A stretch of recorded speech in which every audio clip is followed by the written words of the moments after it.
Halo teman-teman, kembali lagi di channel saya. Perkenalkan, nama saya Misela dengan NIM 21330401027. Saat ini saya sedang berkuliah di Universitas Prima Indonesia Medan, jurusan S1 Akuntansi semester 2. Nah, di video kali ini kita akan membahas tentang materi ketujuh, yaitu mengenai konsep dan unsur-unsur sistem akuntansi pokok pada perusahaan pada mata kuliah Sistem Informasi Akuntansi dengan dosen pengampu Bapak Hotua Samosir.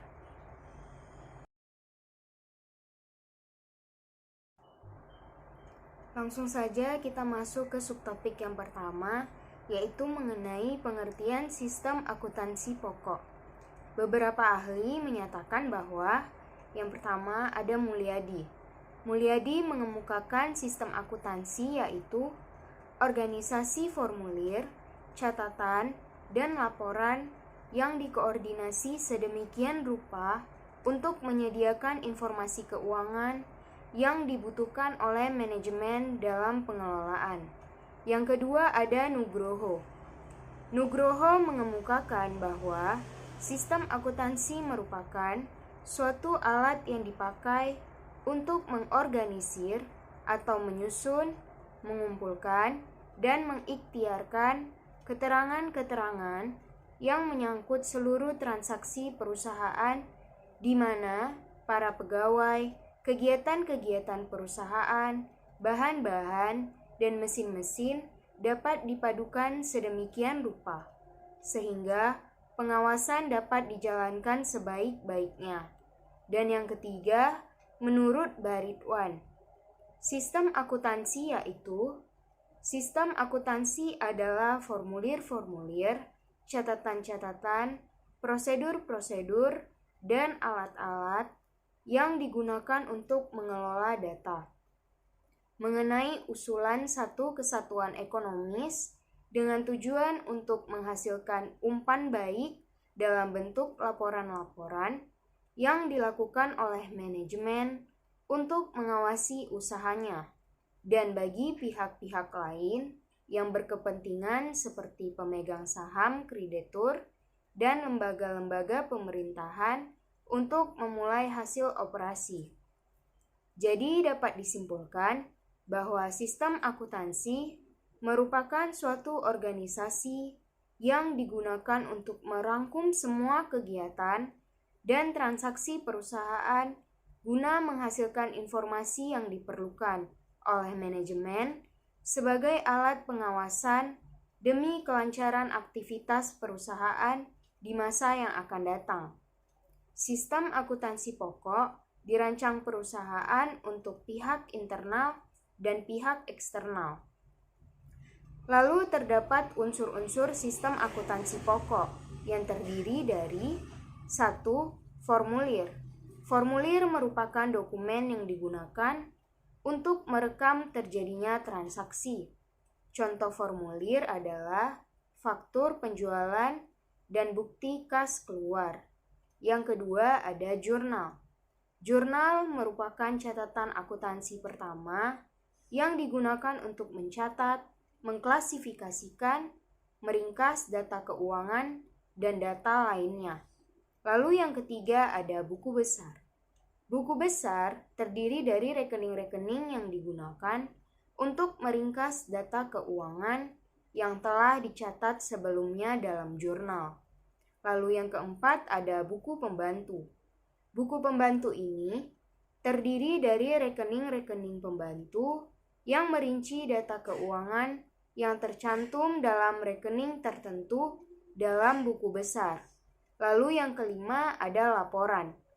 Hasil akhir proses akuntansi adalah laporan keuangan yang dapat berupa neraca, laporan laba rugi, laporan perubahan laba yang ditahan, laporan harga pokok produksi, laporan biaya pemasaran, laporan harga pokok penjualan, daftar umur piutang, daftar utang yang akan dibayar, daftar saldo perusahaan yang lambat penjualannya, laporan berisi informasi yang merupakan keluaran sistem akuntansi, Laporan dapat berbentuk hasil cetak komputer dan tayangan pada layar monitor komputer.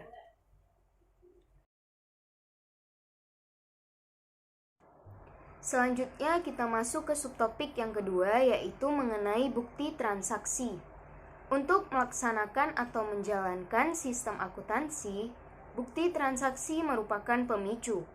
Setiap pencatatan dalam catatan akuntansi dimulai dari bukti transaksi atau dokumen. Bukti transaksi adalah dasar untuk melakukan pencatatan. Karena itu, pengawasan atas penggunaan bukti transaksi mutlak dilakukan.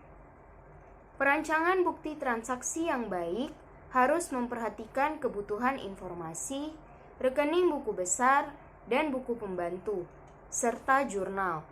Untuk mendapatkan bukti transaksi yang sesuai dengan kaidah pengendalian intern, ada baiknya merancang bukti transaksi dengan memperhatikan prinsip-prinsip penyusunan bukti transaksi.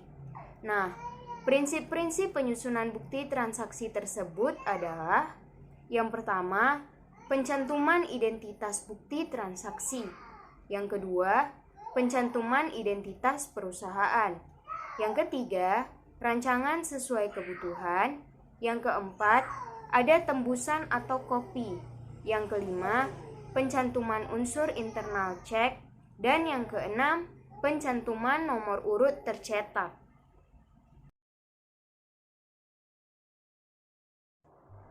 Selanjutnya kita masuk ke subtopik yang ketiga, yaitu mengenai jurnal.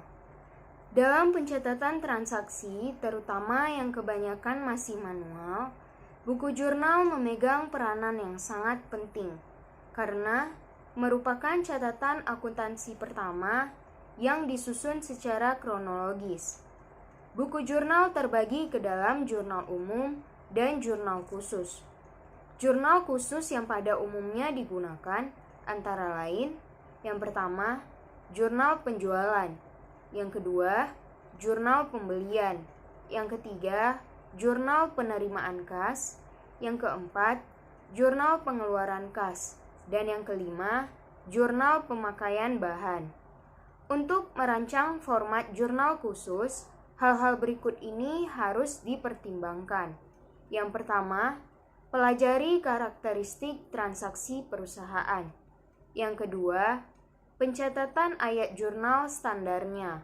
Dan yang ketiga, pembuatan format jurnal khusus mengikuti ayat jurnal standarnya.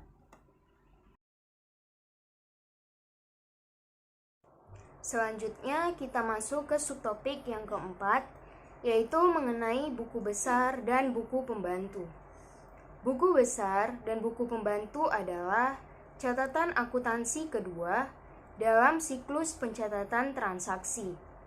Format buku besar dan buku pembantu dapat dibuat dengan variasi beberapa bentuk seperti rekening T, rekening saldo berjalan dengan 1 kolom saldo, dan rekening saldo berjalan dengan 2 kolom saldo.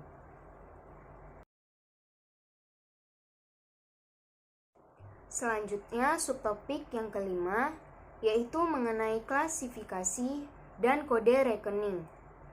Untuk menentukan klasifikasi rekening, pada umumnya metode yang digunakan adalah pendekatan laporan keuangan dengan mengambil skema laporan keuangan. Misalnya, untuk klasifikasi dalam neraca, aktiva terdiri dari aktiva lancar, investasi jangka panjang, aktiva tetap, tidak berwujud, dan aktiva lain-lain.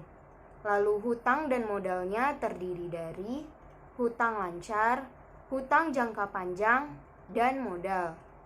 Untuk klasifikasi laporan laba rugi, penjualan dan biaya-biaya usahanya terdiri dari biaya produksi, biaya pemasaran, dan biaya administrasi dan umum.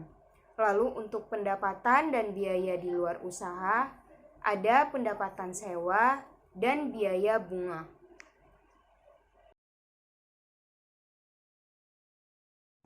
Selanjutnya kita masuk ke subtopik yang keenam, yaitu mengenai kode rekening. Penentuan klasifikasi rekening selalu diikuti dengan pemberian kode rekeningnya. Hal ini bertujuan untuk mempermudah dalam pengklasifikasian, pengidentifikasian, dan pengarsipan. Ada beberapa metode pemberian kode rekening. Di antaranya, yang pertama yaitu metode kode dengan angka urut, yang terdiri dari 1.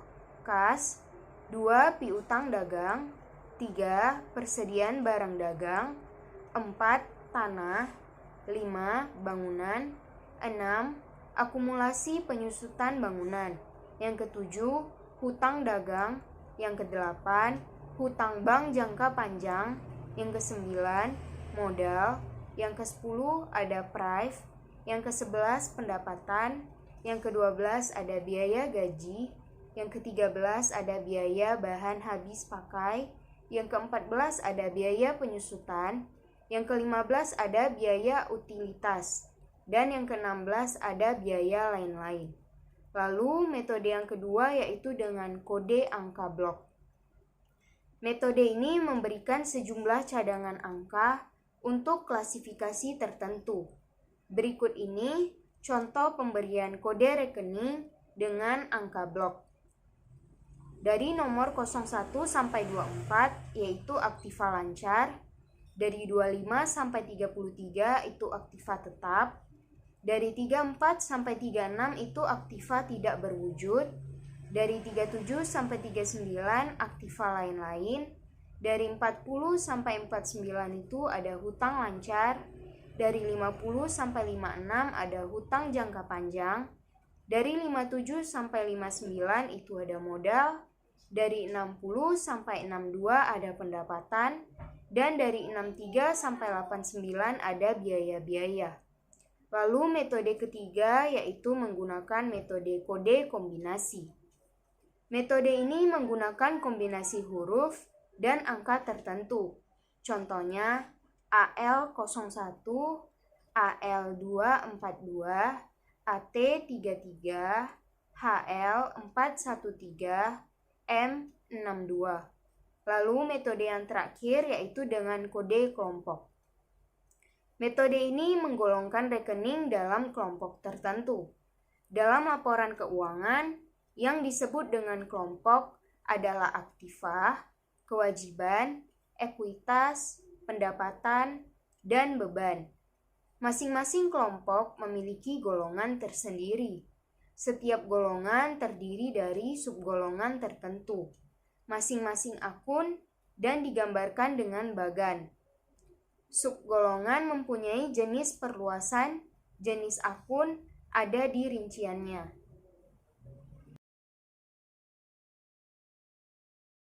Lalu kita masuk ke subtopik yang terakhir yaitu subtopik ke-7 mengenai laporan.